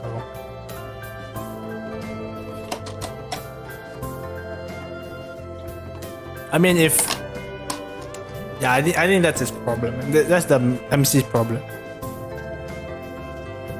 Today, another page, my mind starts to drift further away from the book. It's quiet. I can hear my own heartbeat thumping against the fabric of my shirt. For some reason, it makes me feel really bad. Like it has been that time in the forest with Iwa and Ako. That I was locked in a cage with something nasty, scary. And go to sleep, my child. I put the book down for a while and stand at the ceiling, take my time to shake off the feeling. 200 pages later, I fall asleep.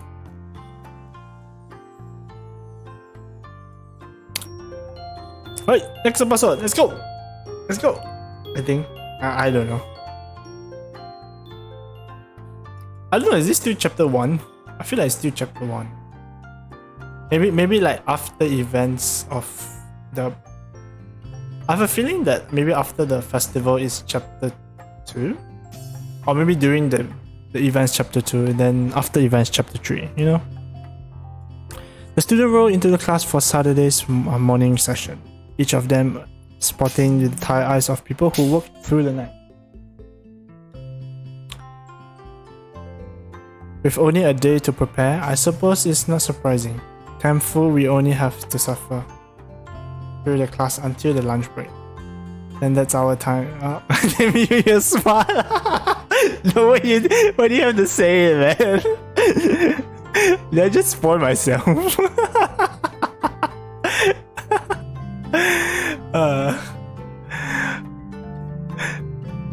I don't know. It's the premonition, you know, premonition. We've only a day left to wait, I already said this one. Oh no, it's motto. Let's just into the class in a tired stagger. I suppose the students aren't the only people here that enjoy their late Friday night.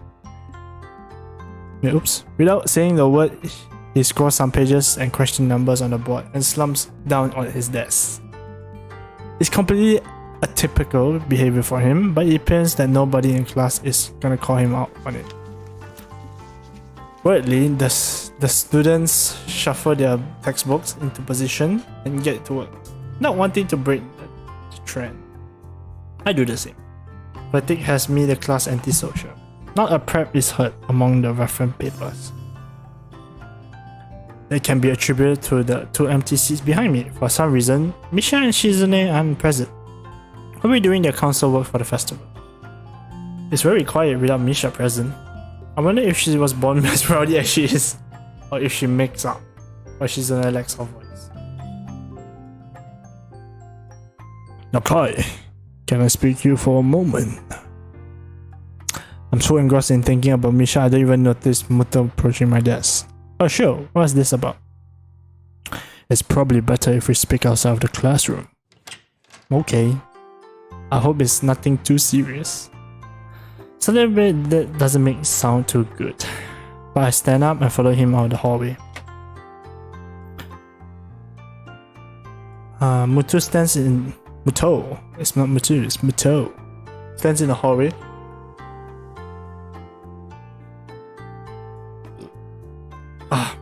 Sorry.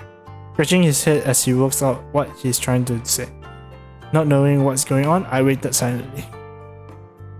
I heard from the school head nurse that you in an accident the other day. Ah, it's about that. Well, it's kind of, but it's not anything to worry about. Yes, it is. Anything that can endanger your health is something that's not worry about.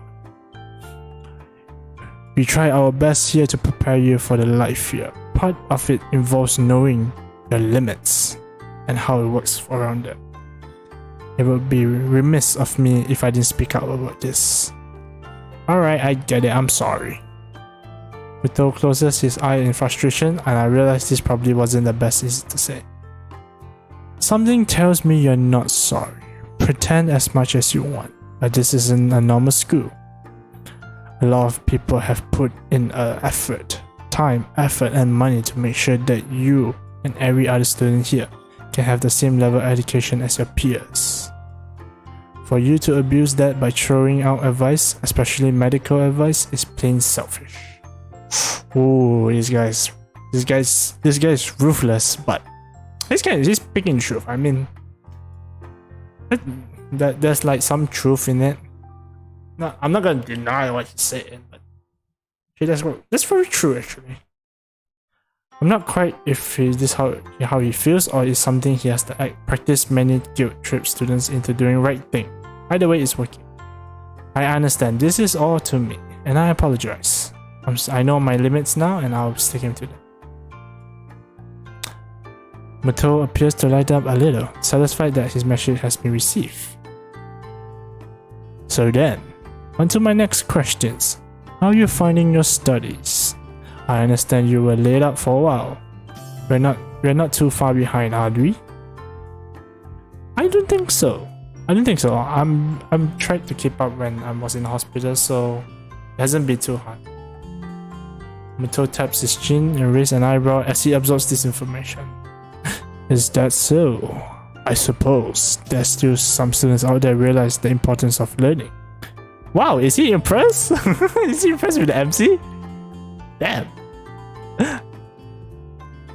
Damn MC, why do you have to be damn smart? Can I be like you? Be smart. I wouldn't go that far. I was trying to keep myself occupied in my little life support prison. Well, yeah, you gotta keep up with these things, right? That is exactly it. One wrong move in this world and you're left behind, right? Right. Wouldn't want that to happen. MC is smart ass, but sometimes it's so dense. Yeah, I mean, he's the smart dumbass, you know? the oxymoron. That smart dumbass.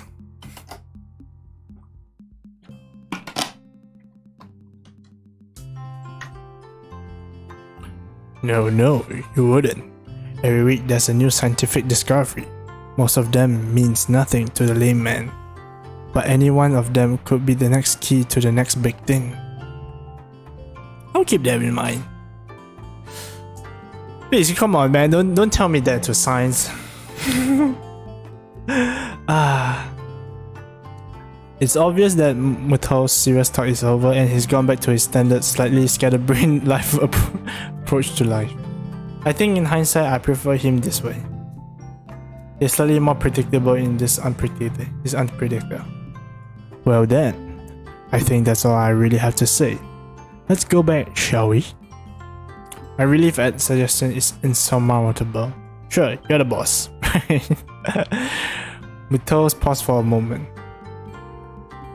I don't think any of my students have said that to me before. Oh my god, no, you MC, what you dumbass? What you you dumbass. Bro, MC, come on man, just shut up man. Just shut up. Shut up. point. It's that I reconsider applies to this. But something deep within me tell me to shut my mouth and get back to class. Bro, come on, man. This guy has to shut up. A few of the students jumped back at the sound of the door, rapidly trying to pretend like they were working on the question on the board. Some don't even bother, their heads slump on the desk as they nap. Thankfully, it would appear that Muto doesn't even notice them.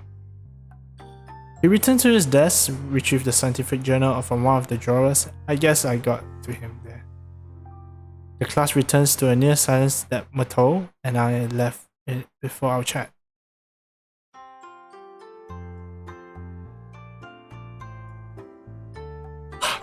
Sorry, yawning.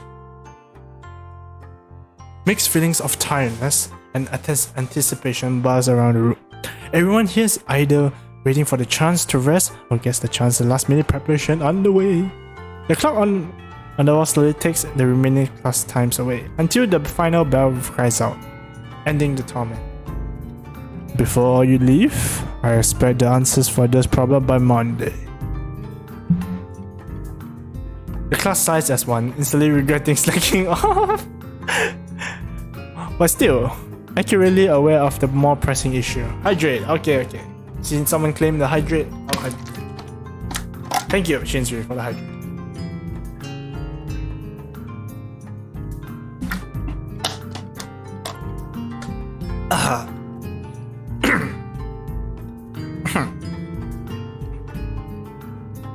The classroom empties in a blink of eye as everyone rushes out to their last-minute festival preparation.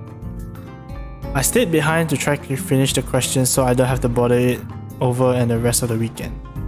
With the festival and all tomorrow.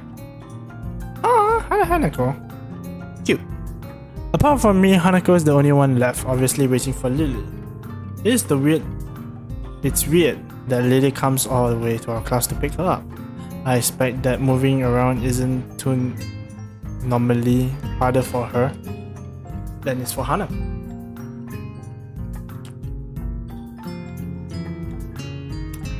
But it's none of my business. I don't ask for it from Hanako. Despite the relative proximity of our seat, neither tries to strike a conversation about that or anything else.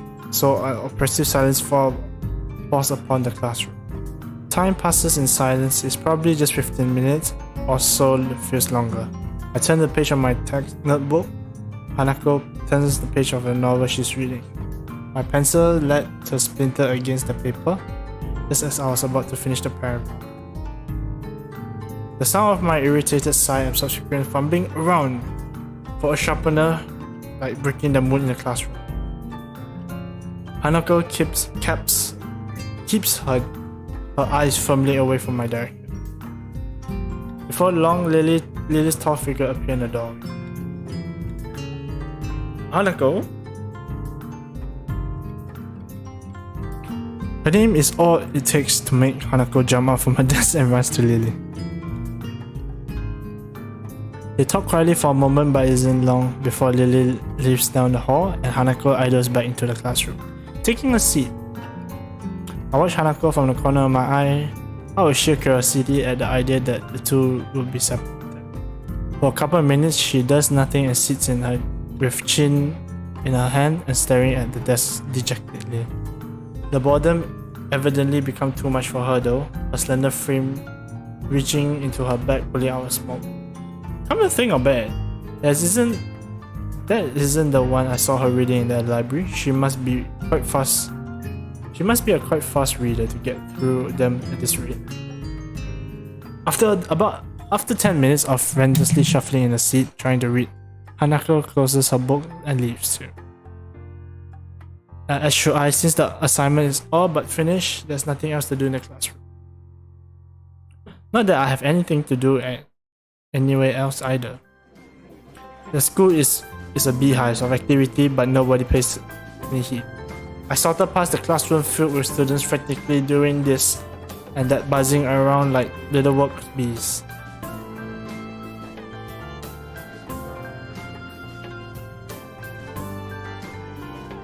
You wouldn't guess the school is over. It's probably quieter outside, but not that much. People zip left and right, hurrying as they they can, busy and energetic. I feel the opposite. The midday sun seems to drain all the spirits out of my body, making it feel like limp over. Warm, soft air inside my shirt, feeling like a cushion. I yawn lazily, thinking about what I do. I drop off my books at the dorm first, then something I haven't decided yet. Maybe Kenji is his room. Oh no, please don't make Mr. Harry Potter. On the way to the dorms, I spot Amy coming out my way, running despite not having those weird running prosthetic leg on her. I wave at her and she skipped to a stop. Yo, Hisao?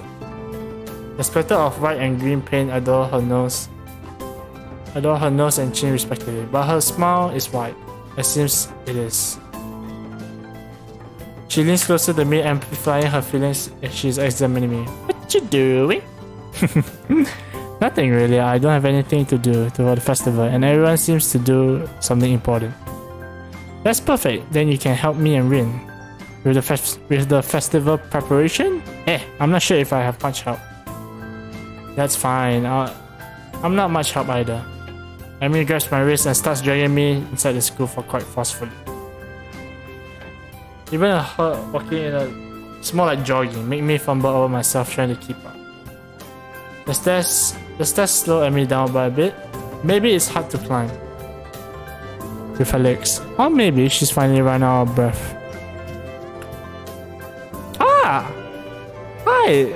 Farah, hi! Hello! Hi, welcome! Oh my god, it's been so long! Hi, welcome! How are you? It's been a long time. You came into my channel. How are you doing? I hope you're doing well. Yeah, now I'm playing Katawa Shoujo today. So yeah, I'm just playing and doing some voice acting for it.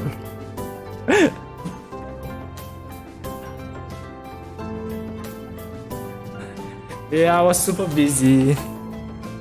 It's alright. Yeah, you just came. But thank you for coming actually. But hope that you're doing good. Alright? Don't stress yourself. I mean, I'm still busy now, but fever stopped me from doing work. Oh no. So I'm here, so I hope you recover soon. I hope you can recover soon. Yeah, same. I was actually sick like last week. But yeah, it's actually a very hot day. Like every day has been a very hot day. So guys, hydrate up, stay healthy. I'm gonna hydrate now. Okay, so.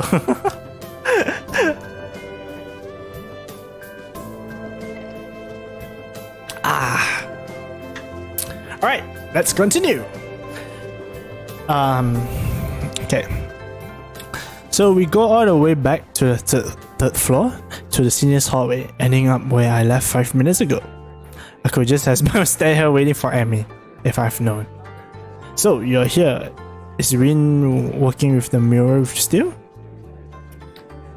Then okay, maybe I should give her a voice. Because I've been reading. That's right. She needs all kind of paint, brush, and stuff.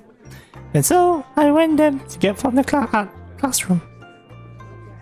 And you need my help with that? Well, Rin told me that you had already helped her, so I thought you wouldn't mind. I see. So thanks to Amy's flaky logic, here I'm here again collecting stuff from the art classroom for other people. The empty apart from others, from ourselves and the loony speck of dust floating in the air. Amy skips straight away towards the back wall, digging out a tiny and crumpled piece of paper from her pocket. While she tries to make sense of what she's scrawled handwriting, I take a closer look at the materials lying around here. The acting top notch.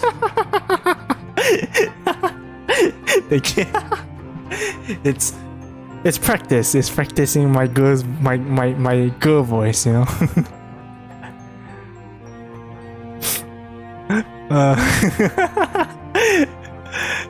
Some look like they have been there for several decades, relic of previous club generation. Next to the heavy stacks of neatly piled drawing boards are boxes full of different sized brushes and unsorted crayons. The smell of paint, turpentine, and fresh paper floats in the still air, mixing my nostrils to form the unmistakable scent of art. Amy studies her note and comparing the markings on the various paint cans, and passes them to me as she finds the correct match. She stretches her neck to look over the topmost shelf, but it's not quite enough. Her eyes level stay below the shelf no matter what she does. Amy gives up and just looks up to the shelf longingly like a child at the toy store, huffing in annoyance.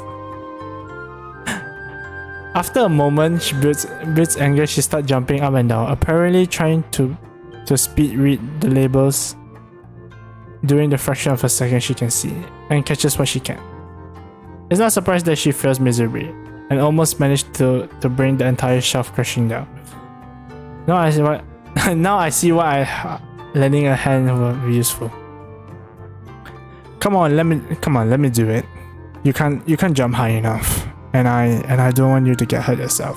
Also, I'm like twice your height. You are not! She turns around, flaring scorn, flushed cheeks and all. Just kidding. Anyway, I'll look it up there, okay? She glares at me one more time, but she comes with a retort. With a grudging turns her back on me. So I begin scrounging around the top shelf for a paint, while below, Amy crutches to salvage what she can from the cupboard. Or the cupboard. The cupboard, not cardboard. Cupboard. I shrink my hand a little after double checking to ensure she sees me do. Amy having a complex about her height. What surprise? I wouldn't have joked about it otherwise. She seems easygoing, but I guess everyone has their weak spots. I mean, she got no legs. Only after we have almost all the items collected and spread on the desk like a treasure hunter spoils, do I realize that it's unnecessary that the hype jack got her rear up. She might not look to be told that she can't do something like jump, but Amy herself seems to have forgotten about it already. Quick to anger, quick to forgive. Is she the type of that person? Wow, this person is good. No, I think that you can jab her a few times and she forgets. At least she doesn't seem to have taken anything too hard. She shuttled away happily and we pick up the rest of the item. Then we make our way back to Rin. As I sheepishly carry the bulk of materials as we make towards the dormitories. Rin is really stressed about getting her painting done. It's not her own fault though. She had started earlier. True. Is she gonna make it? No idea. It seems good to me, but Rin, you never know what's going on. Oh shit, I forgot my acting. No idea. It looks good to me. But with Rin, you never know what's going on. I found her this morning lying in front of the dorm with a fetal position. She hasn't slept all night. I can't believe that all night nurses hasn't found her. And now she's painting again like crazy. Wow. I thought what happened to the security guard? Wait, what happened to the night guard? Oh my god, the night guard didn't like see her in front of the dorm. Bro, this night guard has to be fired or something.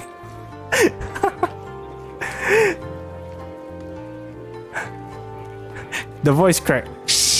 No. This is for me. This is how a girl should sound.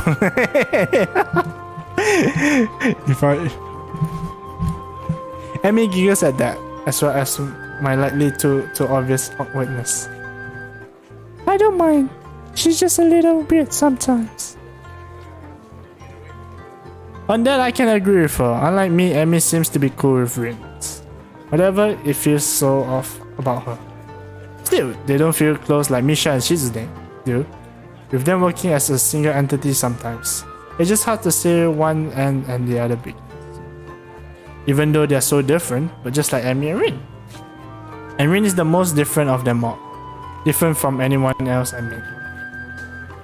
I mean, she's very different.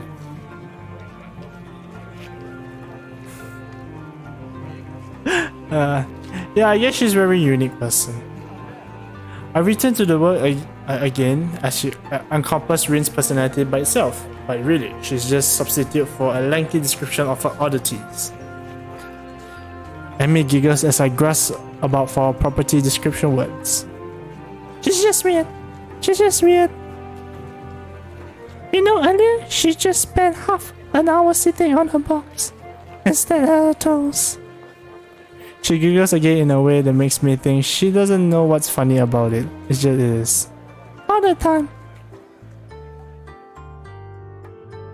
The work area is a mess, but the mirror itself has taken over half of the wall since I last saw it. The disfigured human figures have been mostly colored in a tone red, and orange, red, imaginary things populating the space in between. It looks nice. I can't say any words that would describe the work concisely and comprehensively, so I settled myself on a nondescript nice noise. But honestly, it seems that the area has been more because it's untidy at the same time rate of the mirror progress. Well, I mean, she's doing quite well. I hope she's doing quite well, because it's kind of halfway done. Rin herself in the center of this chaos, standing there looking very cozy as she was natural part of the scene. Her legs has been rolled up to her knees, exposing her thin legs which spot a drying spectrum of the wall paint, similar to those on Emi's face. Emi sprints to Rin, her hands on me, and gleefully jumps in front of her. I'm back! That was fast. Did you run into the corridors again? Please don't help me. Emi points victorious at me. Rin turns around and follows Emi's fingers with her eyes looking in the general direction. She nods absent-mindedly at me. She looks like she haven't slept since last night. A vacant glazed stare and focus flies me off. The movement's like a small motion movie. Hello, Hissel. Thank you for your help. Don't mention it. I just did. Bro, is she the type that takes everything at face value?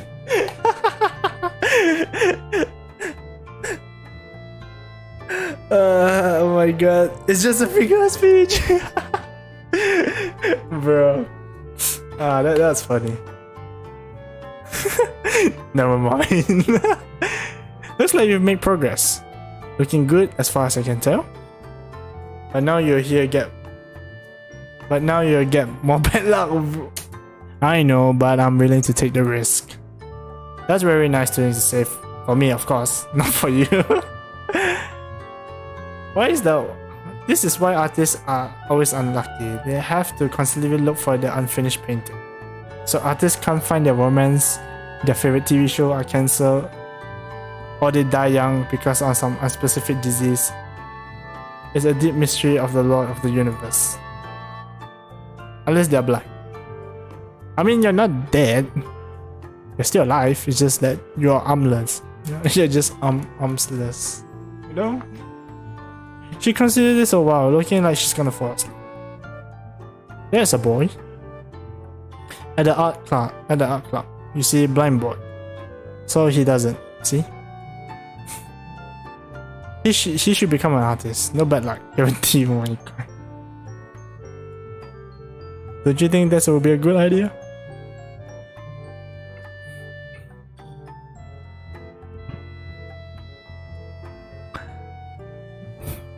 That only blind person should be an artist? No such thing. You might have a point. I mean, if how does a blind person paint? How does a blind person paint? I mean, there's no brails on the art, so do they like paint? Okay, you know what? If the more questions I ask, the more questions I ask, the more answers are not answered. I just realized. Okay, now the world is a mystery place, guys. There's things about it. I think some questions aren't supposed to be answered. Abandoning this train of thought, she turns again to consider her work and starts humming a tune I think I recognize, but I can't remember the name. Amy arranged supplies as she brought, and moves a few paint cans around, trying to bring some organization to the scene. Amy, I need the Persian blue paint. Which one is Persian blue? She's staring helplessly at the 7 and 8 cans, each with a different tone of blue. It's the one with the Persian blue paint in it.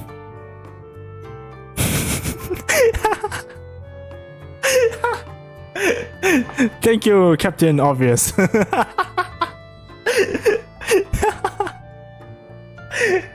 Oh my god. Oh, bro.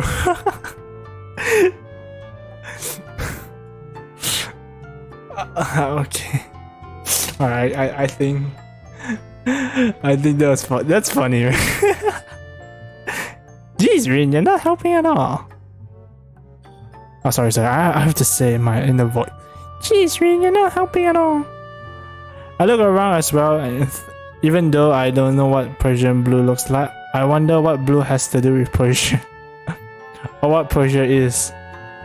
The name sounds vaguely familiar, but I can't help but say. Oh, none of the blues looks more Persia than the other. There's more print on the label enough to determine none and say contest being Persia. There's no Persia blue here. We need to get more then. I open my mouth and say, actually, we are not both needed such a simple task like finding another pot of Persia blue, but Amy already grabbed my hand and started to drag me off. Whee! I wave to Rin, doesn't seem to notice that two of us are already even leaving. What if we notice where we get for a Persia blue and finds out we're not there? Maybe. Probably not actually. While I was busying how weird Rin is, Emmy's been dragging me back to our classroom. I feel myself starting to run out of breath. What's the rush? Huh? Emmy gave out a praising look as she's trying to figure out something. It's just that you seems to be in a hurry. I'm not sure why I can keep up. Comprehension dawns on the face. You're not out of breath, are you? There's almost an excusing playfulness into her tone. I'm tempted to deny it, but then I realize it's been out of breath since we started. Guess it was obvious. A little. Not everyone can be in shape, you know. Takes all the kind, right? I mean, front is not particularly a good front. That is, I should get in good shape. Not that I haven't already decided to try for that. After that flatter on the track, I figured there's a real need to get in shape. Some sort of running habit. I was, after all. Feeling pretty good until I have my false alarm. Well, actually, I wasn't. Was it fun? It was. Meanwhile, my comments seems to have helped Amy to settle some decision. Well, that is it then. She gives me a serious look. You're joining me. I beg your pardon? In the mornings. You and I are running partners now. I've got a routine all planned out. In fact. Oh no. She produced a crumpled paper. I got it right here with me. I take the sheet of paper and use once look. Times, date, and laps slow layout. Oh my god, a slow increase from just a few laps to a day. My god! That she expects to me to run a marathon. And where does she find the time to get all this together? And how long has she been planning this all in? You've been planning this? A little. But it's not really the nurse. But it's really the nurse idea. He told me to keep an eye on you and make sure you exercise like he's told to. A vast conspiracy. Maybe Kenji's onto something here. This seems a bit too much for me, just keeping an eye on me. Well, to be honest, I've been trying to find a running partner in the morning for a while now. My god, Kenji, if you only could see the scheme unfolding. What do you need a partner for? Anyways. Sorry, my mind.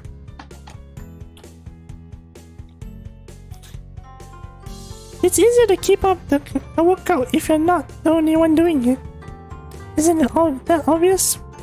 You're less likely to quit if someone else counting on you to be there, right? She's blackmailing. She's blackmailing the MC. MC, you need to slap her. You need to stand your ground and be a man to say no. I see, and this won't only keep you running. I also make sure I keep running as well. Meaning that I'll be obeying the nurse. And I'll be keeping an eye on you, just like he asked. We didn't sign up for exercising. Yeah, we didn't sign up for this exercising. No, we got roped into some scheme. No, she's planning some pyramid scheme. You can't unfix yourself. And if I refuse, I have no intention of refusing, of course, but I have to get at least a token of resistance to such masterfully executed plan. Well, if you refuse, I have to punk. and you have to live with what? And you have to live with being the guy who made my Ibarazaki punk. And you don't want to make on your consensus, do you? As to demonstrate, Emmy's begins to pout. She's blackmailing. Guys, she's blackmailing. I don't remember signing up for this program.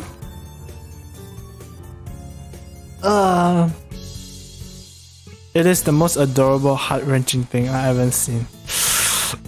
She's blackmailing. Okay, I'll do it. Just don't do that. I feel like I just hit a puppy. Run. But I can't. I have a heart problem. So it settles, alright? You're joining me, my running partner. You're gonna be my running partner. Follow the workout and the dietary plan. Dietary plan? Yeah, the dietary plan. You gotta eat healthy if you're gonna be in good shape, you know? I examined the workout routine closely. I don't see a dietary plan on here. Alright, I forgot to give it to you. Another crumpled sheet of paper is produced in my hand. Somewhat less detailed. I had the nurse help me come up with it. The amount of dedication that a nurse has to keep me in good shape is pretty overwhelming. I don't know how many school nurses would give one of their students to spy on me, much less help coming up with a dietary plan. But then again, I guess I'm not in a normal school. True? I mean, you're a school... you're a school of... special school, alright guys? Special school. But then again, this dietary plan seems to cut out just about everything that I'll be offered at the school festival. So when does our running starts? After the festival. Right. What if I had to eat something there? I can get a stomachache, you know? I mean the day after the festival. I knew that. Wasn't there something we were supposed to be doing? Oh yeah, I guess we should get that paint for Rin, huh? Oh no, it slipped my mind. By the time we get the paint and get back to the mirror, Rin already wandered off. Oh well. Emily and I both decided to part ways and leaving the paint on the ground. Rin finds it whatever she comes with anyways. Festival is tomorrow and I'm actually a little excited for it. at the same time, the week left me pretty tired, and I really then I go to bed.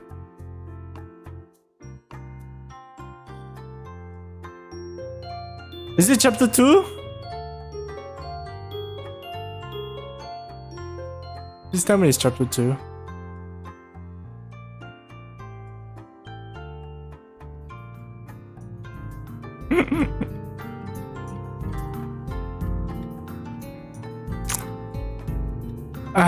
Alright, okay guys, I think I'll be stopping my stream here. Yeah, I'll be stopping my stream here. I think I passed like to chapter 2 already because it's the day of the festival. So yeah, so I'll be stopping here. Thank you guys for coming actually. And also Farah, thank you for joining. But also take care of yourself. Guys, take care of yourself because there's a lot of people been sick. I don't know. I heard a lot of people being sick, but I'm stopping here. Wait, let me say first. So I will continue. Don't worry, I will continue tomorrow. Not tomorrow, like next time. Maybe next week. So either next week or this week, depends. But I think most probably next week. So I'm gonna stop here. I hope you guys be healthy and safe. And I will see you guys next time. Bye bye. And we'll tune in for sure. Alright. Thank you, Farah. Alright, bye bye. Osabu desu.